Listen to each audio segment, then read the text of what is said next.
Hello दोस्तों, मैं मुकेश यादव आप सभी को अपने इस YouTube channel GS world wide पर हार्दिक स्वागत करता हूं। तत्कालीन भारत के इतिहास में है जो हम लोग सबसे पहले पढ़ने जा रहे हैं इसमें अरब आक्रमणकारी। क्लियर है यहाँ तक? आइए हम लोग देखते हैं। ये था उस समय के है जो आपको 8वीं शताब्दी में सिंध प्रांत। कौन सा? सिंध प्रांत। और सिंध प्रांत के यहाँ के शासक थे राजा दाहिर। राजा दाहिर। सिंध प्रांत के राजा कौन थे? दाहिर। और दाहिर के कहा जाता है आपको पिता का नाम था चच। दाहिर के पिता का क्या नाम था? चच। और कौन सा वर्ग के थे या जाति पूछेगा तो यह एक ब्राह्मण वर्ग के थे। ब्राह्मण। और इनके पत्नी तो पत्नी दो गो थी। पहला थी आपको रानी देवी और दूसरी थी आपको लाडो देवी। लाडो देवी, रानी देवी और लाडो देवी। किनका पत्नी? तो आपको राजा दाहिर का। राजा दाहिर कहाँ के राजा थे? तो सिंध प्रांत के। और भारत के पश्चिम में कहा जाता है, इधर है आपको अरब प्रांत या अरब प्रादीप। प्रादीप। और अरब प्रादीप में एक देश है जिसका नाम है इराक। और इराक के बगल में है जो आपको यहाँ पर सऊदी अरब। सऊदी अरब। सऊदी अरब में कहा जाता है आपको कि मक्का मदीना नामक स्थान पर, मक्का मदीना, मक्का मदीना नामक स्थान पर कहा जाता है कि इस्लाम धर्म का उदय हुआ। और इस्लाम धर्म के है जो आपको स्थापना 622 ईस्वी में मोहम्मद पैगंबर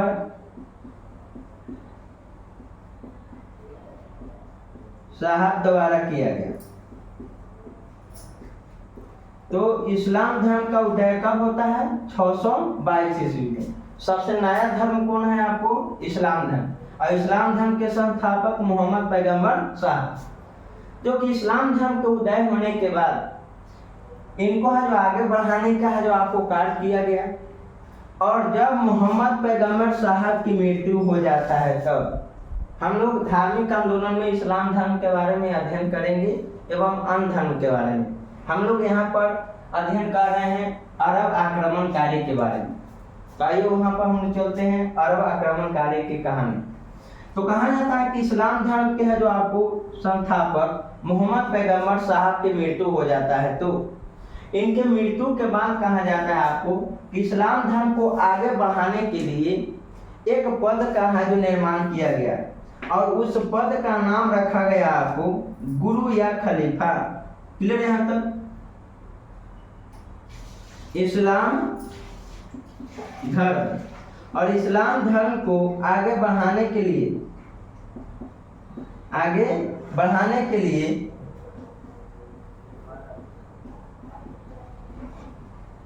इस्लाम धर्म को आगे बढ़ाने के लिए एक पद बनाया गया।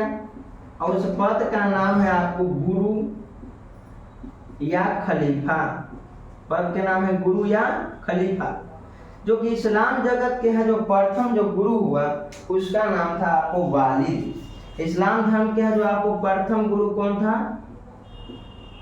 प्रथम गुरु जिसका नाम था वालिद। इस्लाम धर्म का था गुरु। और वालिद है जो आपको गुरु या खलीफा के पद पर बैठते ही इसने है जो कहा जाता है कि इस्लाम धर्म को प्रचार प्रसार के लिए जिम्मा उठाया और इस्लाम धर्म को आगे बढ़ाने के कार्य शुरू किया। तब कहा जाता है आपको कि इस्लाम धर्म के गुरु वालिद बगल में इराक देश था और इराक पे है जो उस समय शासक था अल हजाज। इराक के शासक कौन था? अल हजाज। अल हजाज इराक के शासक अल हजाज। और इस्लाम धर्म के गुरु कौन था आपको? वालिद। इस्लाम धर्म के गुरु कौन था आपको? वालिद। ये दोनों के बीच एक संधि होता है और उस संधि के तहत इस्लाम धर्म को प्रचार प्रसार करना और साथ ही साथ भारत के है जो पश्चिमी क्षेत्र में एवं अन्य देशों के साथ व्यापार करना, क्योंकि इधर अरब प्रायद्वीप है जो आपको मरुस्थलीय भूमि है जहां पर है जो आपको कृषि नहीं होता, और इधर वाले एरिया में है जो आपको बैल, खजूर एवं ऊंट पालन सर्वाधिक होता था। ध्यान से समझेंगे यहाँ पर।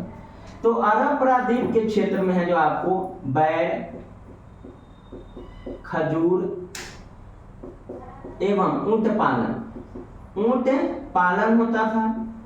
और इसके अलावा है जो कहा जाता है आपको कि इधर कुछ भी नहीं होता था, कांटेदार वन होता था, क्योंकि इधर है आपको मरुस्थलीय क्षेत्र। तो इराक के शासक अल हजाज और इस्लाम धर्म के है जो गुरु वालिद, ये दोनों के बीच संधि हुआ। और संधि के बाद कहा जाता है आपको कि यह है जो आपको भारतीय क्षेत्र में सर्वप्रथम व्यापार करना शुरू किया। और भारत के उत्तर एवं पश्चिम भाग में इसने व्यापार करना शुरू कर दिया और बैल, खजूर एवं ऊंट का व्यापार किया। इधर से यहाँ से फसल लेकर के जाता। इसी क्रम में कहा जाता है कि इराक के शासक अल हजाज श्रीलंका देश के शासक से है जो आपको श्रीलंका देश के शासक से व्यापारी संधि किया। और श्रीलंका देश के शासक से व्यापारी संधि करने के बाद ये हो गया पूरा में है जो अरब सागर, इधर ये हो गया बंगाल की खाड़ी, ये हो गया हिंद महासागर। तो कहा जाता है कि श्रीलंका देश के साथ संधि किया इराक के शासक अल हजाज और श्रीलंका के शासक, जिसके तहत है जो आपको श्रीलंका से हीरा, मोती, सोना, चांदी भर करके नाव से आएंगे। कहाँ में? आपको अरब प्रायद्वीप में, इराक देश में जाएगा। और इराक देश से है जो आपको बैल, खजूर और ऊंट ये सभी है जो आपको श्रीलंका भेजे जाएंगे। और दोनों के बीच व्यापारी संधि शुरू हो गया। तब कहा जाता है कि व्यापारी संधि के तहत नाव है जो आपको आता था, अरे है जो आपको यहाँ से है जो ऊंट, खजूर, बैल लेकर के जाता था। इसी क्रम के है जो बात आता है 8वीं शताब्दी में। और 8वीं शताब्दी में सिंध के क्षेत्र में यहाँ पर एक है जो आपको बंदरगाह है या नाव लगने वाला है जो आपको स्थान, जिसका नाम है देवल थट्टा। सिंध के क्षेत्र में उस समय देवल थट्टा नामक स्थान पर नाव आकर के है जो रुकता था और वहीं पर से फिर चला जाता था। कहाँ में? इराक में स्थलीय मार्ग के है जो आपको रास्ते सब समान।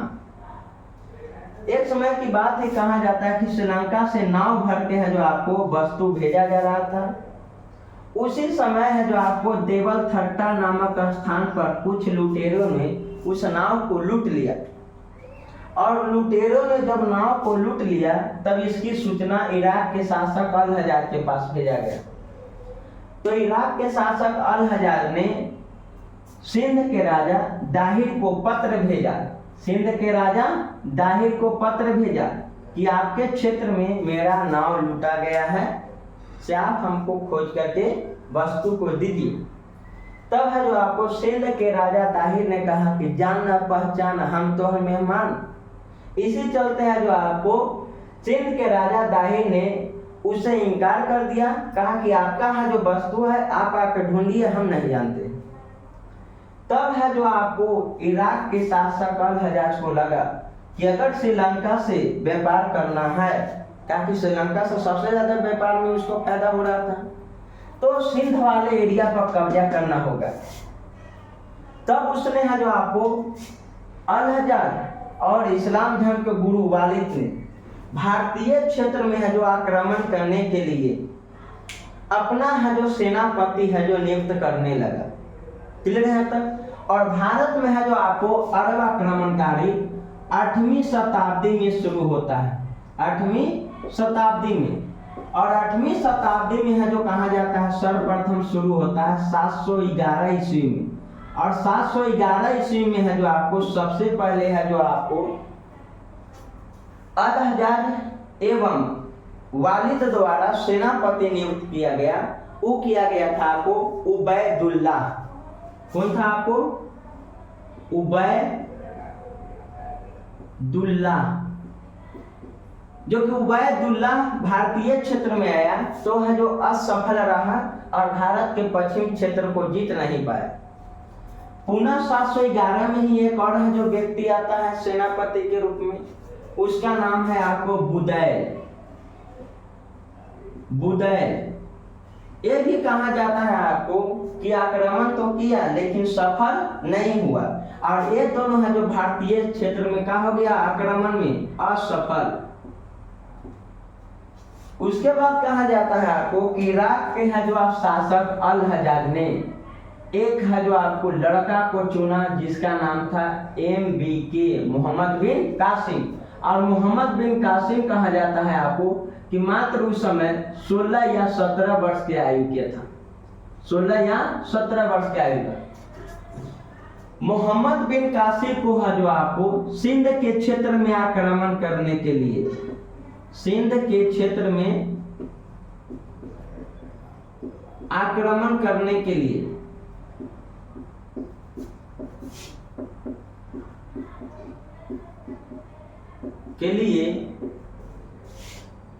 मोहम्मद बिन कासिम, मोहम्मद बिन कासिम को नियुक्त किया गया भारतीय क्षेत्र में है जो आपको आक्रमण करने के लिए। कहां पर? सिंध पर। तब है जो कहा जाता है आपको कि MBK ने भारतीय क्षेत्र में आक्रमण करता है और सिंध के मैदान में चला आता है। और सिंध में एक मैदान है जिसका नाम है रावर का मैदान, या इसी को कहा गया राहिरा का मैदान। और रावर या राहिरा के मैदान में MBK अपने सेना लेकर चला आता है। किसके साथ युद्ध करने के लिए? तो राजा दाहिर के साथ। और MBK है जो भारत पर है जो 712 ईस्वी में है जो आपको आक्रमण कर दिया। और 712 में युद्ध होता है, उसका नाम है रावर या राहिरा का युद्ध। रावर या राहिरा का युद्ध किसके बीच होता है आपको? तो ये होता है आपको MBK एवं राजा दाहिर के बीच। और इस युद्ध में कहा जाता है MBK सफल हो गया और राजा दाहिर को है जो मार डाला, राजा दाहिर को मार दिया। और राजा दाहिर के मारने के बाद सिंध के है जो क्षेत्र में अब है जो किसका अधिकार हो गया? MBK का। अब MBK का सिंध के क्षेत्र में आपको अधिकार हो गया। उसके बाद कहा जाता है आपको कि राजा दाहिर के है जो आपको पत्नी रानी देवी, बड़ी पत्नी थी, यह है जो आपको कुछ समय तक है जो संघर्ष किया ताकि MBK को यहाँ पर हराया जाए। लेकिन MBK है जो आपको सिंध में है जो अपना पूर्ण रूप से अधिकार कर लिया था। और अंत समय में कहा जाता है कि रानी देवी है जो अपने आप को अग्नि जौहर कर ली। और मध्यकालीन भारत में प्रथम महिला जो अग्नि जौहर करने वाली रानी देवी। अग्नि जौहर कहने का अर्थ है कि अपने आप को आग लगा लिया था और आग लगा के शरीर को नष्ट कर लिया। तो रानी देवी है जो आपको प्रथम महिला मध्यकालीन भारत में अग्नि जौहर करने वाली। अब कहा जाता है कि रानी देवी की 2 पुत्री थी, 2 पुत्री। एक पुत्री का नाम था आपको सूर्या देवी और एक पुत्री का नाम था पारमल देवी। तो सूर्या देवी और पारमल देवी रानी देवी का पुत्री था। लाडो देवी है जो आपको कहाँ गई इसकी है जो आता पता नहीं। अब कहा जाता है कि सूर्या देवी और पारमा देवी को है जो आपको सिंध में है जो बैठे हुए MBK ने उसे बंदी बना लिया और कैद खाना में डाल दिया, और सूर्या देवी और पारमा देवी को कैद खाना में डाल दिया और सिंध के क्षेत्र में 712 में है जो आपको अपना राज करने लगा MBK।